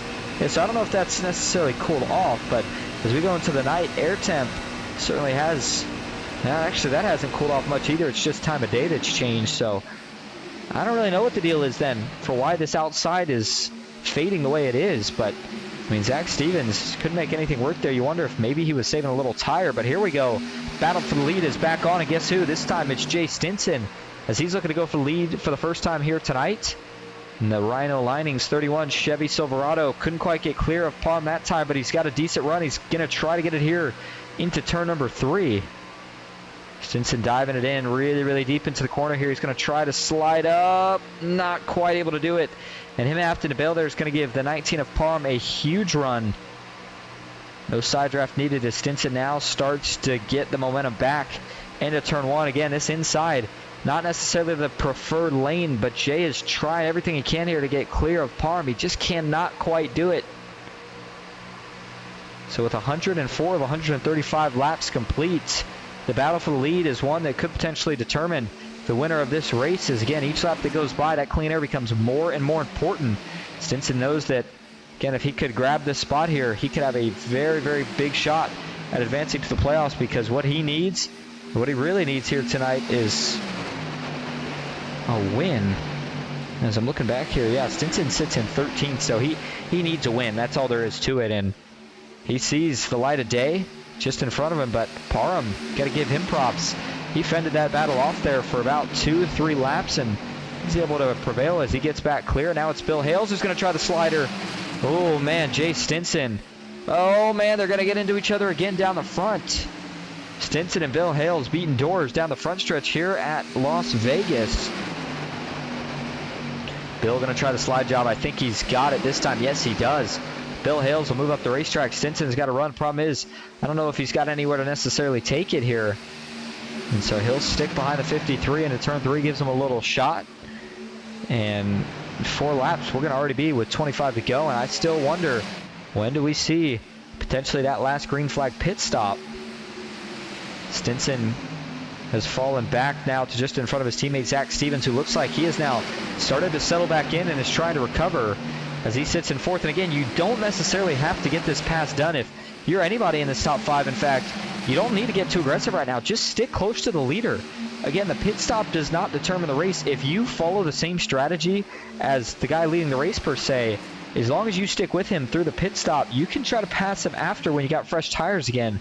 But you just don't want to burn your stuff up so bad now that he pulls away, which looks like might be what Justin Parham is starting to do here, as the gap has now stretched to just a little bit of breathing room as it's up to 0.3 of a second. And then back here, Joey Hickox leads this little group, but Mark Beverly, Sam Boutwell side by side, David Traylor, and Michael Lawrence. Those two alongside each other as well. There's the 63, Brody Benty, Matthew Fritz back in that 13th spot. Dylan Pauls in 14th, Fred Anderson 15th. Jake Bustos back in 16th with Justin Bentley in 17th, Keith Prince in 18th. Derek Catt 19th, Clinton Woodby in 20th, and Colton Hardy sitting in 21st. So 3 wide at the top of the race, or excuse me, at the middle portion of this lead group. And it continues to become more and more single file, and also the gaps starting to stretch in between each of these trucks a little bit more and more each time. Each lap that goes by, as Parham now almost up to 4/10, the distance between him and Bill Hales. Just behind Bill, though, still fierce between the top 5. You could throw 2nd through 5th in a blanket, under a blanket rather, as the 97 of Mark Beverly on the outside with Joey Hickox, who's been starting to work his way back to the field, as has Kenneth Redinger. Problem here for Redinger is that he does not have the aero push that 3 truck of Joey Hickox has. Joey's going to get clear here into turn 3, but he's not going to take it. He likes where he stands. Justin Parham, he really likes where he stands right now as he continues to slowly but surely put the gap here on 2nd place Bill Hales. Now Bill, now that he's created a little bit of distance between him and Jay Stinson, not necessarily much, but enough to where he could try to focus forward here. He is still within drafting range, so that is helping him, but it's just he's getting caught up in that dirty air through the corners, and that truck starts to get really aero tight. But you still, I mean, however this race goes, you still got to give a hats off this race specifically to what Venom Racing's been able to do. I mean, look at this. Up in the top 5, still got 3 of their drivers. Make it, looks like 4 in the top 10, and earlier they were up to 5 in the top 10 when Matthew Fritz was running up here. But now that we have under 25 laps to go, each lap becomes closer and closer to who and when are we going to see that final green flag stop. Zach Stevens making a move on his teammate here, Jay Stinson, into turn number 3. He actually made that move off of turn number 2. He had the momentum, and he looks way up the racetrack, trying to get enough momentum here to shoot by down the front. And that is a big run for Zach Stevens. It's going to be close to clear, if not quite enough. And so with Zach Stevens getting clear, Jay cuts him a bit of a break into turn 1. Stevens will drop low, and now he sets his sights on 2nd place Bill Hales. And these guys cannot let that 19 truck of Parham continue to get too far ahead. Parham knows how to shut these races down if he's able to build himself up enough of a lead, and it's exactly what he's doing right now. Now, you notice Parham, of course, has the P next to his name. Shouldn't come as much of a surprise, but he's not really in danger here as he sits in 3rd. But hey, he would like a win, potentially steal it away from somebody else and their chance to lock in that may be out of it. But, I mean, Parham definitely by no means needs a win. In fact, he could probably finish last in this race at this point and still make it to the next round. As they're coming up on one of the lappers here, looks like, well, Keith Prince is a lap down, but he's still running in the lead pack. Is it Clinton Woodby? Nope, he's also with the lead group. That's going to be Justin Bentley, who's getting ready to go a lap down. By the way, you can see on your scoring tower there as it scrolls by that right now we have 17 running on the lead lap, and Keith Prince 1 lap down, as is Derek Catt. Justin Bentley getting ready to fall a lap down, and then you've got, looks like Clinton Woodby, who's still 8 laps down, and Clinton is going to make a pit stop right here. The 92's got some damage on the left side still, and then Sam Boutwell, as he makes his stop right here. This should be his final one of the night. So we'll see here, is he going to take 4 tires or just 2 tires? I feel like with just 21 to go, it opens up the strategy a little bit more as he sees the field roar by there out of his rear windshield, or rear view mirror, I guess I should say. And Parham now, who's pulling a bit of a draft off of Justin Bentley. This is helping him out a lot. Zach Stevens, though, he's going to make this pass here. He's going to make it here really soon. He's got to try to do it, though, by this lap.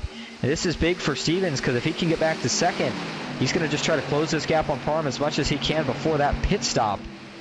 And by doing so, Justin Parham, he's going to have a race on his hands for the last however many laps it ends up being after these guys make that pit stop. And so Zach Stevens does get clear, moves him up to 2nd, as Parham is going to get around the 16 of Justin Bentley.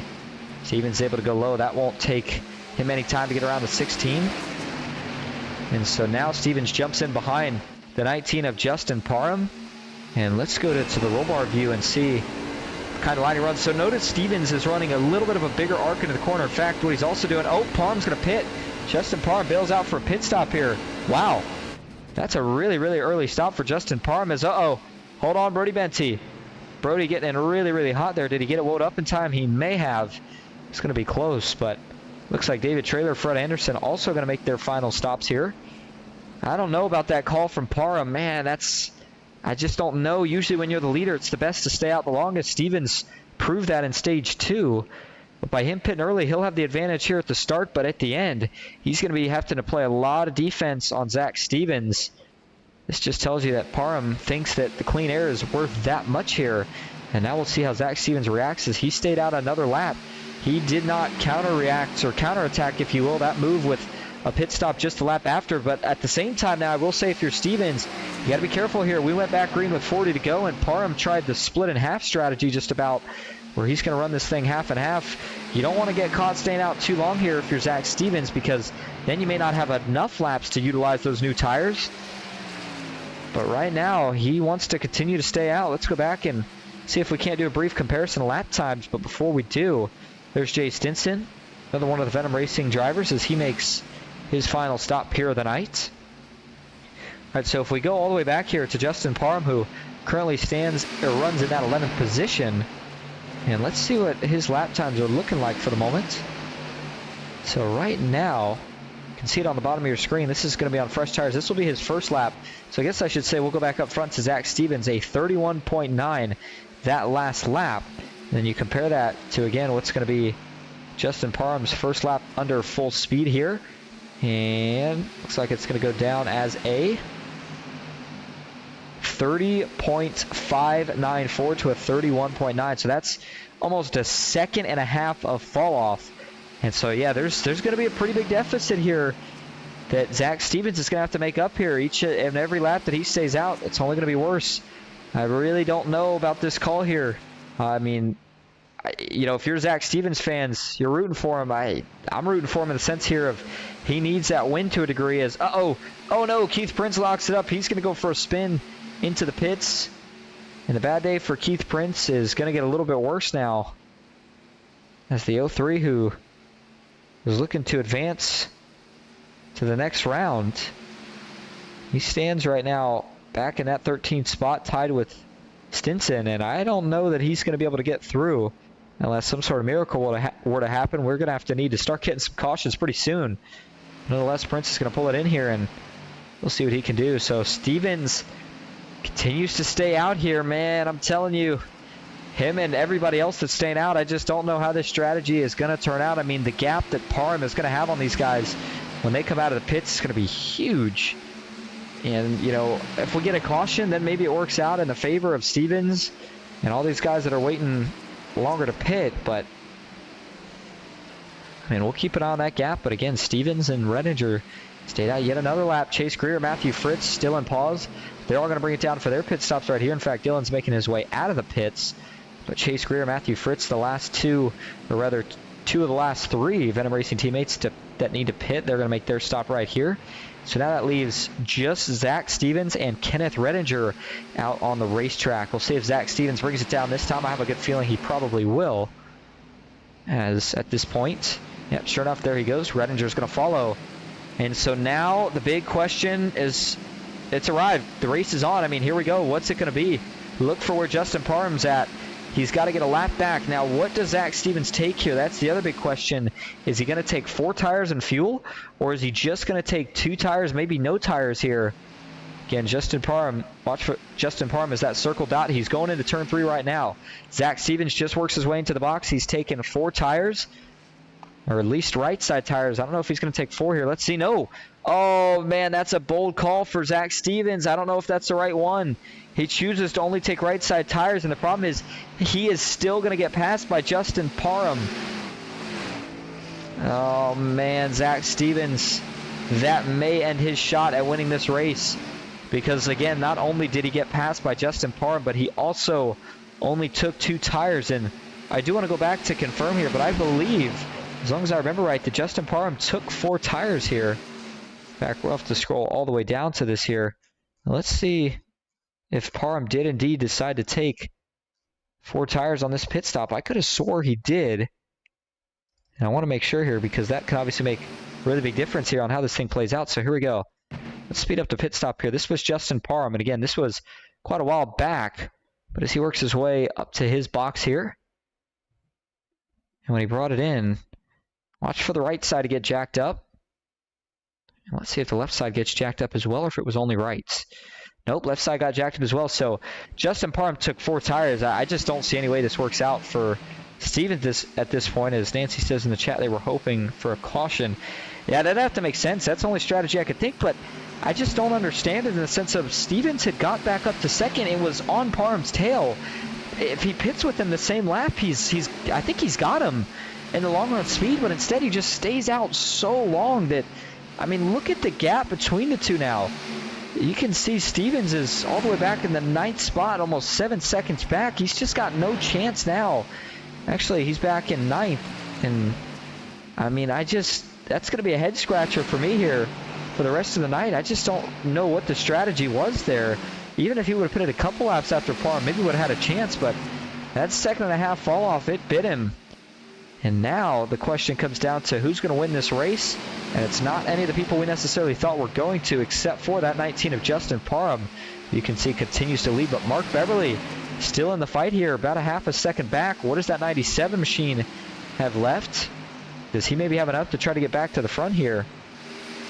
Jay Stinson sitting in 3rd, David Traylor in 4th. Chief Busto's back in that 5th spot. Bill Hale 6th, Sam Boutwell in 7th. Michael Lawrence 8th, Zach Stevens 9th, and Kenneth Redinger currently rounding out your top 10. So there's the 19 of Justin Parham. Still around the inside. We're going to see if he can get his first win here at the playoffs. And he now sees just 6 laps to go, and the only thing he doesn't want to see from this point on is another caution. We got to make it to the white flag for this race to be official, so Parham is going to try to run these next 5 laps as quick as he has run any laps all night. It looks like that gap between him and Mark Beverly is holding pretty steady. Now, interestingly enough here, you see Keith Prince dropping in behind Mark Beverly. You can use teamwork here. It is something that is very, very doable. And I'm sitting here watching, and I'm a little curious as to, is Keith Prince maybe going to try to help Mark Beverly out here? I think Prince realizes that he may be too far back to have a shot at this one.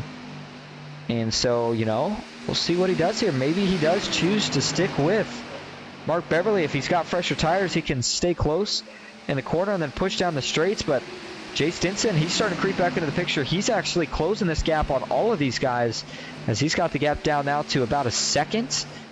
And I don't know if it's enough time, especially with these two kind of, well, I don't want to say in the way, but acting as kind of a barrier to get up to that 19 machine of Justin Parham. But the gap between first and second starts to extend a little bit that lap, as it drew about 2/10 of a second greater, now up to about 8/10 of a second. And so even if Prince is trying to help Beverly, it's just not going to be nearly enough. Now Jay Stinson talked about kind of needed a win, but beyond that here, he just needs whatever points he can get, and he's probably sitting here hoping that Beverly lets him go without too much of a fight, because that's what he's going to need to have a chance to advance. Beverly kind of in the same boat though, so both of these trucks going to need a bit of a miracle here in these last 3 laps. If we were to get a caution, I think they both have a shot at it, but things getting pretty spread out. I just don't know if there's any way it's going to happen. And there's the announcer's jinx on cue. Look at that. Caution is out, and all of a sudden, oh man, that's going to change a lot of things up. Well, that is the caution that a lot of people probably wanted to see, but there's at the same time quite a few of them that did not want to see it. And I'm sitting here looking around, and they were so close to making it official. Justin Parham right now is probably hitting his wheel. He cannot believe it. I mean, it just seems like that's just how it always goes, man. It's so frustrating as a driver. You're so close, you think everything is good to go, and then whatever you expect to happen least, I think Dylan Pauls had some sort of major wheel malfunction here. No, he didn't. He got loose, and, well, to be fair, he got some help here into the corner, and that help is what ultimately led to this. Watch as they get down into turn 3 here. Derek Catt with a big run, just hits him right in the right rear, and then you wonder, did Dylan save it here, or was that a correction? Well, yeah, I don't know about that one for Dylan Paws and Derek Catt. I mean, it was certainly Derek that initiated the contact. I don't know if there was something prior to this that I missed, but let's go to the onboard view of Dylan here and see what happens here after he gets hit. So he gets hit, he saves it, and then, yeah, I think that's just him still trying to save it, but then as he gets up into Derek Catt, see, he goes into the wall, and then Derek Catt shoots to the inside of the racetrack, so that's one of those ones, too, that this stage in the race really pretty avoidable, so I mean, depending on how this thing turns out, there could be some unhappy drivers, some happy drivers as well. Let's see here. I want to watch this again from the chopper view again. I don't know if something happened prior to this, but I mean, Derek Catt just a great big run into the corner, and similar to what we've seen in a couple different incidents here tonight with something similar to this, just misjudges it here. And just straight into the back of Dylan Paws. Nothing Dylan could really do. And the rough night for the 10 truck continues here. As Brody Benty was able to sneak around on the inside. Lucky for him that he didn't get collected in this. And also lucky the 10 didn't come back down the racetrack there, as a couple of others were still sneaking by. Well, there wasn't too much to break down in that one, so we're going to go back live here because we need to set the stage for what's going to be a pretty dramatic overtime number 1 attempt here, Las Vegas. So Justin Parham is still being scored as your leader, and the big question I had here was anybody going to pit here under this yellow flag? Let's see, I think a lot of them did. I think a lot of them went down to take tires because they had been running for a while, and yep, sure enough, that was the case. So, well, never mind. Parham does a little pump fake here on the field. He feels like the track position just way too important at this point in the race. Now, it does look like we did have a couple takers here, and I think one of them was that 97 machine of Mark Beverly. So Beverly might have been a driver in a position that he realized he needed to try something here. And I'll tell you what, fresh tires, he's going to be tearing through the field here at this point in the race. So that's not a bad call from Mark Beverly. We'll have to see if it works out in his favor or not. But as we do go back live, lights still on, should get the one to go this time. The question, though, is how far back will Mark Beverly be in? It's a lot of ground to make up in 2 laps, but hey, I've seen crazier things happen. So I've learned to never say never so far through broadcasting here, some of these different leagues, and see what happens. But here's what it's looking like. Justin Parham, he wants to win. He had it in the bag here without this caution, but he doesn't need the win to get in. And on the flip side of that, you've got Jay Stinson, who needs the win to get in, and I think he might have a little better tires here than the 19, so we'll see what he can do. David Traylor, another driver that's already pretty much in. He's good to go, but would like to secure another win. Bill Hales in the 53. See how he's looking at points. I think he'll be good to go to advance. Zach Stevens looking like he's probably going to need a win. Kenneth Redinger good to advance. Fritz would need a win to advance. And so it's... Well, actually, Fritz doesn't necessarily need a win to advance. He just needs a good finish.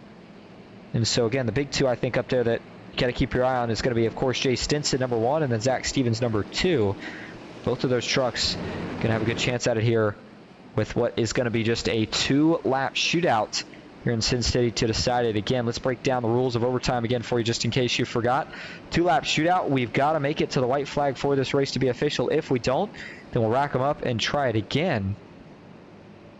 Now, of course, if we make it to the white flag, we can have a wreck after that, and that could have playoff implications. But, I mean, Justin Parham right now, he feels like this was his race to win, and I'm sure he's going to be maybe a little bit extra aggressive here too, just for that fact. But again, if you're Jay Stinson, you got to do what you got to do here. I mean, this is where the season, the rubber meets the road in the sense of it's go big or go home right here. You either win this race and you move on, and with a chance to fight for a championship, or it all comes to a crashing end, even with a good second place run. So we'll see what he's willing to lay on the line for it here. But missed last week. That's why he fell so far back in points. As Nancy says, what happened to the 3 and the 33? Well, I'm not sure what happened to Joey, but for Stevens, I think it was a little bit of a pit strategy call gone wrong, as he pitted so late and took 2 tires that it just didn't quite work out. And here we go. 2-lap shootout at Las Vegas Motor Speedway. The round of 16 elimination race. It all comes down to this. 2 laps to go at Las Vegas. Green flag back in the air. It's a good restart for Justin Parham, and it's also a good restart for David Traylor. Row 2 is going to be side by side here down into the corner. Boy, Stinson is going to need to try to pinch this 54 for all he's worth. Bill Hales is looking to see if he can give a push to the 31. He's going to get there. That push may have just saved Jay Stinson's chance. He's got a huge run down the backstretch. Isn't enough to get clear, though. It is. The 31's going to sail clear. He's got to get to the inside here to defend. David Traylor looking low. He's not going to get it. Traylor's now going to drift up the track. Hold on to your hats further back. We got Sam Boutwell going around, trying to save it. The 47's going to go for a slide into the grass. Doesn't matter. Up front, white flag in the air. 1 lap to go. Here comes Jay Stinson looking to the inside of Justin Parham.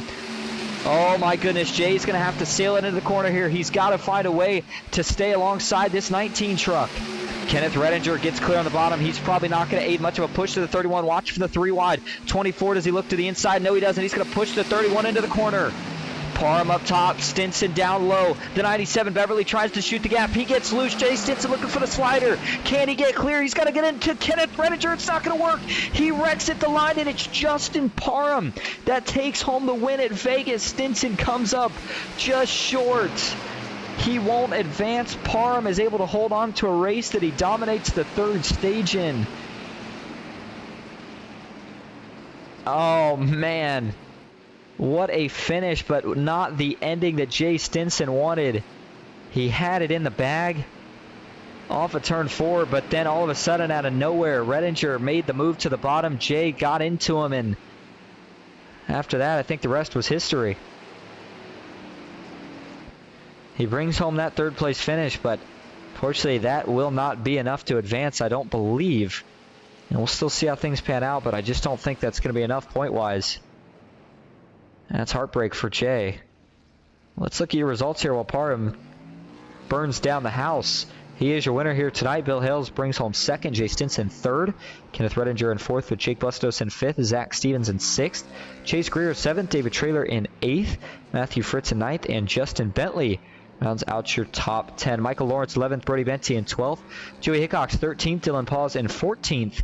Mark Beverly 15th. Fred Anderson in 16th. Sam Boutwell back in 17th with Derek Catt in 18th. Then moving on back and rounding out your top 20 here tonight is Keith Prince and Clinton Woodby. Colton Hardy rounds out the field tonight as he finishes in 21st. All right, before we go get your top 3 in here for interviews, we need to go back here and get a replay of this finish. One of the best of the season. Well, maybe not if you're a Jay Stinson fan, but as, seems like, there we go. I was going to say the race info has gotten stuck on here.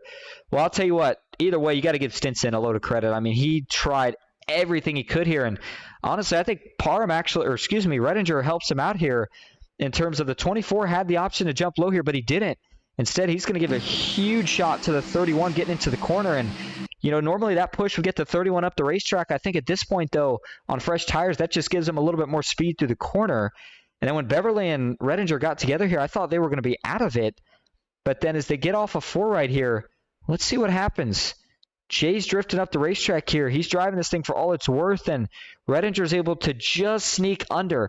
And I'll tell you what, if Redinger's not able to get under as quick as he is, Jay is probably able to go back and cover the bottom and win this race. But Redinger's able to sneak below before Jay's able to do so. And, I mean, at this point, I think Stinson in his head, you know, kind of just thought that at this point, I got to go low to block it. I think he thought the run from the 24 was going to be enough to get clear. And, again, we said that he had to win this race to advance. So if that wasn't the case, I think they just drag raced to the line here. But there's a run for Redinger, and I don't know. It was going to be really, really close. It was too tough to call. But then as he gets down into Redinger, just gets down into his door a little too hard, and they both wreck, go through the grass, and Justin Parham, no contest to the start-finish line. He is your race winner at Vegas. All right, so we're going to go get your top 3 in here for interviews. Stick with us. We'll be right back.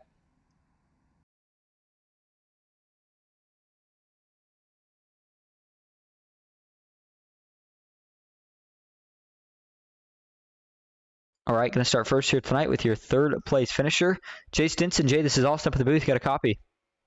Yes, sir. How you doing, Austin? Good. Well, man, unfortunately, you come up, looks like just a little bit short. Looked like it was a kind of need to win to get in, and you came so close, but what went wrong there off of turn 4?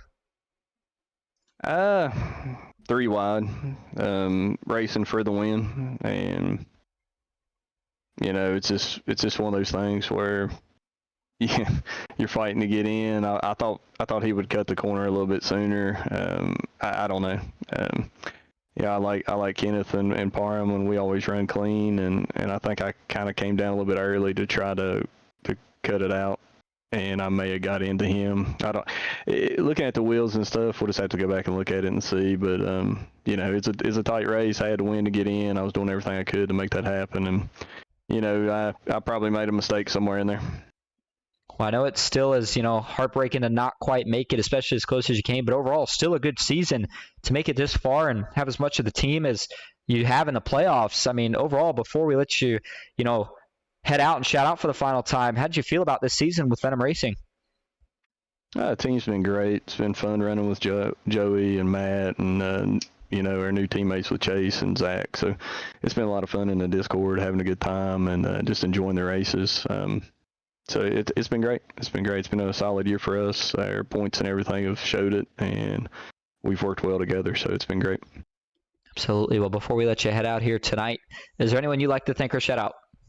Of course, you for always broadcasting and putting on a great show. So it'd be fun to go back here and watch this one. It was a tight one. It's going to be a heartbreaker because, you know, the result. But, you know, all in all, it was a great race. You know, I'd like to thank all the sponsors who make this happen between Manny Rays. Raymond does a great job supporting this and putting this on. H&H Tractors, Flatwoods, Allstate, Nevaeh Moss, Rhino Linings of Bristol, just a bunch of names of people that put this together and allow us to happen. So, and all the drivers for showing up every week. Big, nice field for a round of 16 elimination race. So we appreciate all you guys. So, and of course, I know Miss Nancy's out there watching, so I appreciate her as always, and then Mr. Hickox as well. Appreciate you guys for watching and rooting us on. Thank you. Excuse me, and thank you for talking to us here tonight, Jay. Congrats on the third place finish, and we'll see you next week. Thanks, buddy. Man, oh man. All right, let's move on to your second place finisher here tonight. Apologize for that voice crack. That was brutal. Nonetheless, though, it is Bill Hales. Let's see if we can find him here, actually. I don't see Bill right now. Not sure if he might be getting some things sorted out. So before we get to Bill, we'll jump to your race winner here tonight, Justin Parham. Justin, this is Austin in the booth. You got a copy? Yeah, I've got you. Well, man, tight racing off of turn 4. You get the win. First question is, what were you thinking there after you dominated stage 3 and then the caution came out with just 3 to go? I had a few choice words. It seems like it's the same thing every week. Is the last few laps, caution wants to come out, ruin the chance of anything. Happened to me and Kenneth last week. Ended up getting a bad finish after leading. Well, Kenneth was leading, I was running second, but we'd walked off and left, and the caution comes out, and we finished mid-pack. Yeah, certainly the way it goes sometimes. But here tonight, you're able to hold on through that crazy overtime finish. Take us through what was going through from your point of view, kind of what was going through your head and what you saw coming through turn 3 and 4 there as you guys got 3 wide. Yeah, you know, did you think you were going to win it? And then what happened there as you saw your teammate and then Jay Stinson go spinning down through the grass? Well, if that wouldn't have happened, one of them probably would have won. I got just a little bit loose and had to let out a little bit more than usual as I entered into 3. So if that wouldn't have happened, I probably wouldn't have won there. But it's fitting because I would have won if the caution hadn't have came out. Exactly. Poetic justice. Well, hey, we're going to see you in the round of 8. But before we let you go here for tonight, is there anyone you'd like to thank or shout out? Just Jay and Joy for putting everything on every week and letting us get out here and race. It's always a bunch of fun getting out here. And, of course, y'all for doing all the streaming and broadcasting, letting us go back and watch and see how everything's shaking out throughout the race. Absolutely, and thanks for talking to us here tonight, Justin. Well, congrats on the win, and we'll see you next week at Chicago in the round of 8. All righty, thank you. All right, and looks like we do have second place finisher Bill Hales in here. Hey, Bill, this is Austin up in the booth. You got a copy? Bill, this is Austin up in the booth. You got a copy? Hey, buddy. How you doing tonight? Good. Well, man, we talked to you last night over in the Asphalt Outlaws Racing Truck Series. You're back on the podium here tonight with a second place finish. Maybe felt like a little bit of a stolen one there at the end where, I mean, what was going through your mind there? You come off a turn 4, looks like you may have had a 4th, 5th place finish, and all of a sudden you see him start wrecking in front of you. Nah, man. The first thing was the 54 got on the apron. He came up a little bit. We had to get around him, and then the 97 got a hellacious run on the inside, and he got loose, and he turned around. He almost got us, and then I just saw the 31 turn left, and I figured the 24 had gotten into him a little bit. But hey, it's a good night. This track's all about clean air. Justin was fast as hell. He led a lot of laps. If you got out front, it was hard to run those guys down. I was running second behind him for about 15, 20 laps, and I could only get within about 2/10 to him. Once you get close to him, you get tight. And I think he was taking the line away once I got to him. But he had a great night. It's a good points night. I think we moved on to the next round. That's all that matters. And it's a great race. Yeah, looking like you will certainly advance to the round of 8. And now that you know you have, how do you kind of take this momentum and go forward next week into Chicagoland? Well, Chicagoland, a lot of tire wear there. So take care of your tires. You can work your way to the front. So I like Chicagoland. It's a good track. I've won there a couple times before. So looking forward to it. We'll see what happens. Certainly will. Well, before we let you head out here tonight, is there anyone you'd like to thank or shout out? Yeah, and thank the NOMA Racing League. It's a great league. And like I said last night, your streams are awesome. You're doing a fantastic job explaining the race to people that are watching. And again, thanking the wife. She's on the car, on the hood, and our teammates. The race good together tonight. Certainly did. Well, congrats on the second place finish, Bill. Congrats on making the round of 8, and we'll see you next week. Thank you, buddy. See you later. All right, that'll wrap up that. Now, I will try to give you all at home just a brief idea of what, at least from what I can show, what I believe might be the round of 8. And by no means is this official, and I can only tell you some of them here because, again, we don't have the actual live points calculator. But looking at it, Redinger should be good to go in the next round. David Traylor, Justin Parham, Bill Hales, and then that's where it gets a little bit tricky. So that's your first 4. And then looking after that here, see, I don't think Clinton Woodby's going to advance with the way things went for him here tonight. For Zach Stevens, it could be a little close. Finishes ahead of Brody Benty, so Stevens could potentially have a shot here tonight, depending on how everything else sorts itself out. Matthew Fritz, I think he will advance, and then Mark Beverly is not going to advance, so that'll take that out. And then looking, Brody Benty, it's going to be close. I just don't know. Joey Hickox, it's going to be, I think Joey's actually going to advance. Yeah, Joey, I think he's going to be good to go. So here's what I have for now. Kenneth Redinger, David Traylor, Justin Parham, Joey Hickox, Bill Hales, Matthew Fritz at 6. And then the last 2 that I think might sneak in could potentially be Zach Stevens. And then I think it's going to maybe go to Brody Benty, as Clinton Woodby got a not so good finish there at the end. So again, that's extremely unofficial for now, but that's a general idea. We'll officially see what it is next week when we go back to racing at Chicagoland. As for tonight, thank you all so much for tuning in. As always, I hope you enjoyed. That'll do it for me, Austin Green, here on Ghost Racing Network. Till next time, have a good night.